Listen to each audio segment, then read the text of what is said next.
पहले हमास पर ताबड़तोड़ प्रहार हुआ तो ईरान ने हिजबुल्लाह से इजराइल पर हमले करवाए, लेकिन अब लेबनान में सीज फायर है। हिजबुल्लाह बेदम हो चुका था। अब सीरिया का रूट भी बंद है। ईरान के पास अब सिर्फ हूती की ताकत है, लेकिन हूती का गढ़ यमन इजराइल से बहुत दूर है। ऐसे में ईरान फिर से सीरिया और लेबनान में प्रॉक्सी संगठनों को मजबूत करने में जुटा है। अमेरिका को डर है ईरान परमाणु हथियार बनाने के बाद इन्हें प्रॉक्सीज को भी दे सकता है, इसलिए अमेरिका ईरान के परमाणु मिशन को रोकने के लिए हमले की तैयारी कर रहा है। हमास और हिजबुल्लाह के खात्मे के लिए अमेरिका ने दिए हथियार।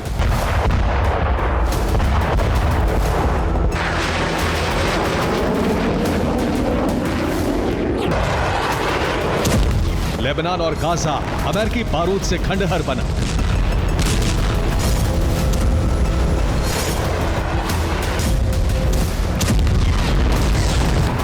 सीरिया में प्रॉक्सी को पालने वाली सरकार ही खत्म हो गई, लेकिन ऑपरेशन मिडिल ईस्ट अभी भी अधूरा है, जिसे बाइडेन। ये है जीडी रमेश, जो मशरूम की खेती से हर महीने कमा रहे हैं 1 लाख रुपए। अगर आप भी मशरूम फार्मिंग सीखना चाहते हैं तो अभी डाउनलोड करें फ्रीडम ऐप। जाते जाते पूरा कर सकते हैं।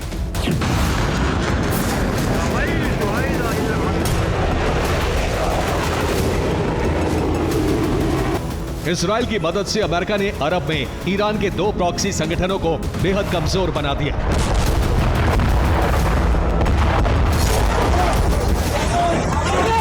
लेकिन चुनौती खत्म नहीं हुई, क्योंकि अब ईरान की सबसे बड़ी ताकत है हूती।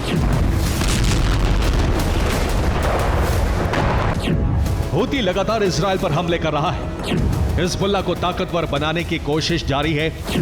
ईरान हूती से यूएस इजराइल दोनों को चुनौती दे रहा है।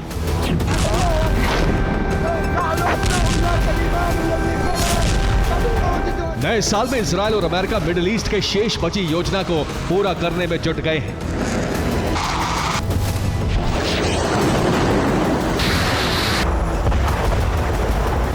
लेकिन बाइडेन के पास वक्त बहुत कम है। रिपोर्ट के मुताबिक बाइडेन ने पिछले दिनों बैठक बुलाई। ईरान के परमाणु मिशन की समीक्षा हुई। ईरान पर सीधा प्रहार करने पर विचार हुआ। ईरान पर बाइडेन ने सलाहकारों से राय ली। विशेषज्ञों के मुताबिक बाइडेन अपने मिशन को पूरा करने के लिए ईरान के न्यूक्लियर ठिकानों पर बमबारी का आदेश दे सकते हैं।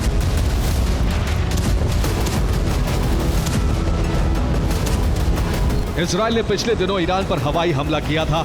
इस हमले के जरिए अमेरिका ने ईरान की ताकत और डिफेंस को परखा था।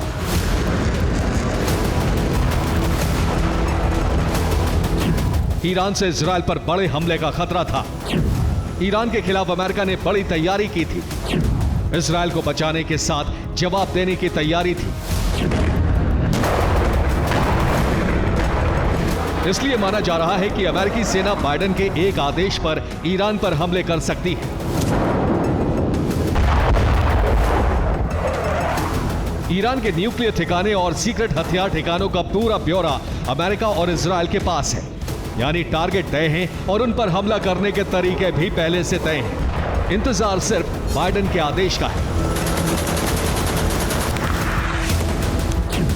अमेरिका को लग रहा है कि प्रॉक्सी संगठनों के कमजोर पड़ने से ईरान हताश है।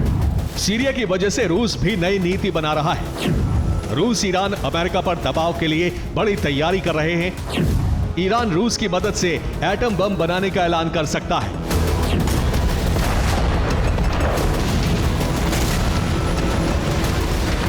विशेषज्ञों के मुताबिक इजराइल को यमन में हूती के संपूर्ण विनाश की जिम्मेदारी दी जा सकती है, जबकि अमेरिका ईरान में खुद कमान संभाल सकता है।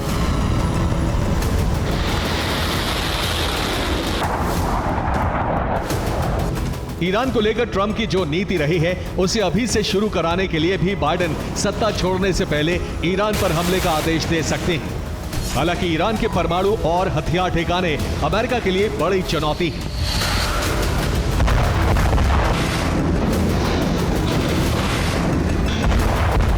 ईरान के परमाणु ठिकानों पर हमला आसान नहीं है। ईरान अपने न्यूक्लियर मिशन के लिए जिन 2 ठिकानों पर यूरेनियम का संवर्धन कर रहा है, वो दोनों प्लांट जमीन के नीचे हैं। ईरान का फोर्डो न्यूक्लियर प्लांट और नातांज न्यूक्लियर सेंटर भी पहाड़ के नीचे है, जहां पर कंक्रीट की दीवार मौजूद है।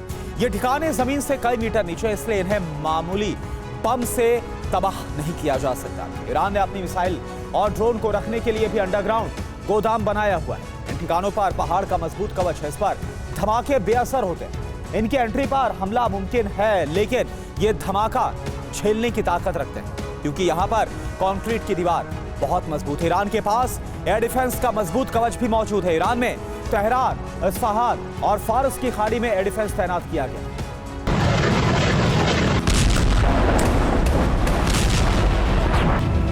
ईरान के परमाणु ठिकाने पहाड़ों के नीचे हैं। इजरायल की खुफिया एजेंसियों की पहुंच जरूर उन ठिकानों तक है, लेकिन इजरायल के पास ऐसे हथियार नहीं हैं जो पहाड़ों को भेद कर हमला कर सके।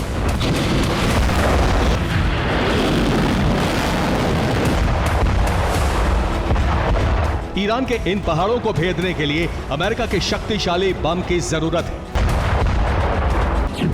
अमेरिकी GBU-57A-B बम ईरानी पहाड़ों को भेद सकते हैं। अमेरिका का यह बम जमीन के भीतर कई मीटर नीचे जा सकता है। पत्थर और मजबूत कंक्रीट के दीवारों को भेदने की ताकत रखता है। लेकिन अमेरिकी बम को ड्रॉप करने के लिए भी इजरायल को अमेरिकी बॉम्बर की मदद लेनी होगी। अमेरिका के B-2 स्पिरिट बॉम्बर से ही GBU-57 बम से हमला किया जा सकता है।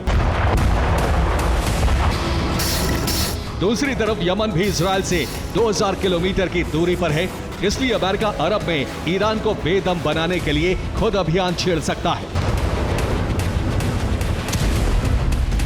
अमेरिका की फिक्र हूती ने भी बढ़ा दी है। हूती हाइपरसोनिक मिसाइलों का इस्तेमाल कर रहा है। ईरान ने हूती को हाइपरसोनिक मिसाइलें दी हैं। अमेरिका को डर है कि ईरान परमाणु हथियार भी प्रॉक्सी संगठनों को दे सकता है। अमेरिका को यह भी डर है कि ईरान न्यूक्लियर पावर बनने के बाद प्रॉक्सी संगठनों के जरिए परमाणु युद्ध की शुरुआत करवा सकता है।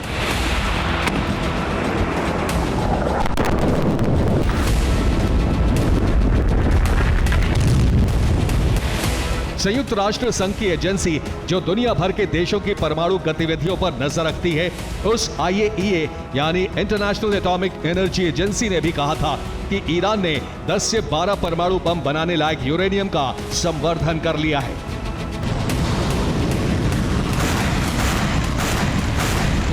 ऐसे में अब अमेरिका और देर नहीं करना चाहता।